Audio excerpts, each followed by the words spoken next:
en Newport Beach, California, una banda consentida de todos ustedes que tiene 3 gráficos que van a sacar seguiditos. Estamos hablando de Green Day. First of all, Mike, Trent, Billy Joe, first of all, it's an honor to talk with you. Thank you very much for attending this interview. Thank you. And tell us a little bit about the adventure of releasing 3 albums at the same time, just like a couple of months in the period.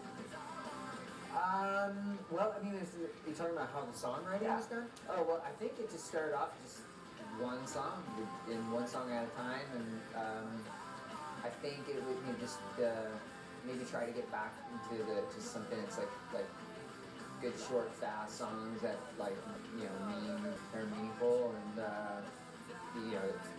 just to try to get back into that, something that's a bit more power pop, and then to try a bit more vintage Green Day. And then the songs just kept coming. And then there were songs that started changing that were more of a garage kind of sound. And then there was more songs that had more of like self-lecture. So it just kept building and snowballing. And then suddenly we'd look up and, we weren't looking really to see how many songs we had. I mean, it ended up turning out to be about 40, 45 or something like that. And then we just kept working. And then I think it's like we're not really in an age where a double album made any sense, and at the same time we didn't want to do a record like 21st Century Breakdown or American Idiot. So we ended up it was funny. It was like well maybe we did like a trilogy. It'd be like Green Day. But it's kind of like in the same way. It was like Led Zeppelin 1, 2, or 3 or something like that.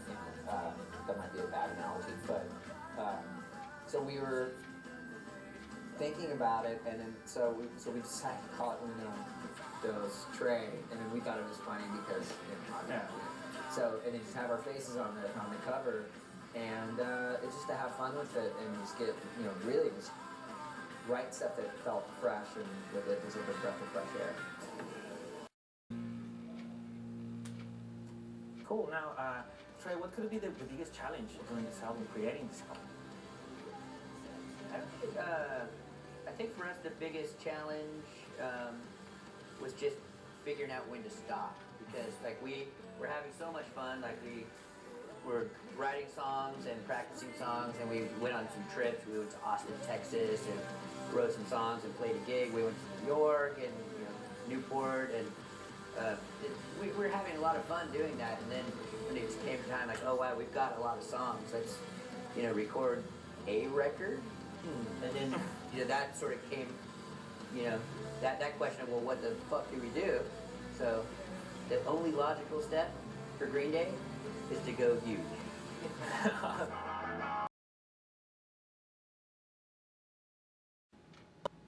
Now, talking, I think that it's probably the first album that the first single is the last song in the album. Do you put it on purpose that way? No. We didn't have any idea what the first single was going to be. I think there were so many songs. We were having a difficult time picking out the first single because there were so many songs that we felt so passionate about. So it was tough. And then the more that we thought about it, and, "Oh Love" seemed to be the right choice because it just sort of represented something about the sound of the record and something about, even though it's not one of the faster songs, it represented something about like, okay, here's the one. Here's the ride. Let's go. You put the songs in uno and that songs on dos and that songs on tre. Is there a reason? Well, I think each one kind of over time ended up developing, its own personality. I mean, we started off writing, more power pop songs, and a lot of that ended up really making up the majority of Uno. And then Dos was maybe a little more sexually driven and, chaotic. That was a wonderful nightmare too at times. I think, I think as we moved along, a lot of the songs that ended up on Tre were very much more self-reflection and just a natural progression, though. It wasn't anything we thought too hard about. We let the songs kind of think about it for us. day on social network that I'm gonna interview you, and a lot of people start asking if you have plans to go to Latin America in 2012, 2013. When? Tomorrow. I know.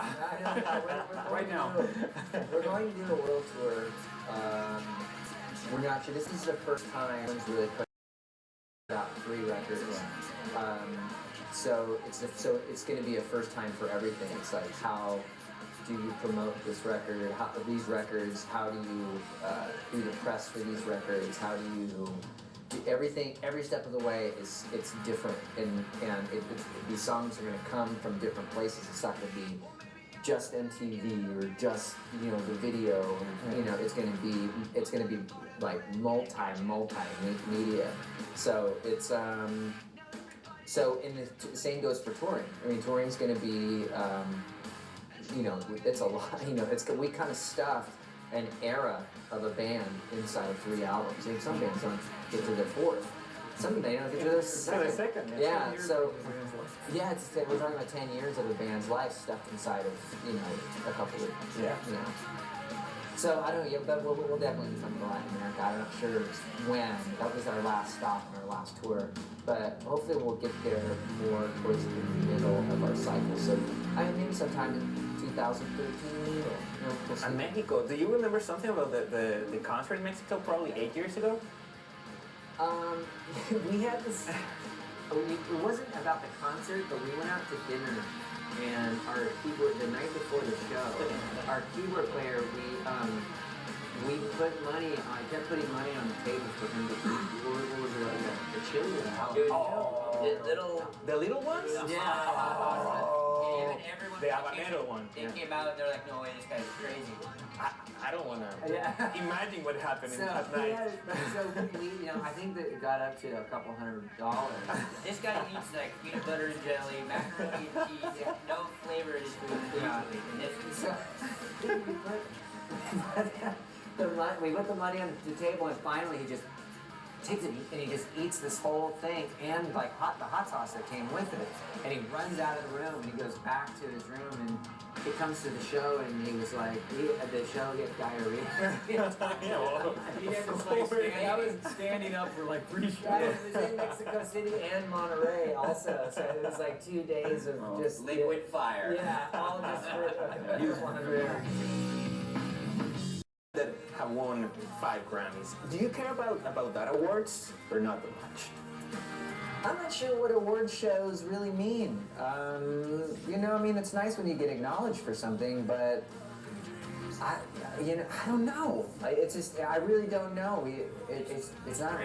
It's great, but yeah, Not a bad thing. As long as you're being acknowledged by your fans, I think from the right people. I think that's our biggest acknowledgement is when we go play live shows and people come to see us perform the songs. I think we should do a record in Spanish, so we should get a Latin American. There you go. And that's nice. What do you got going next week?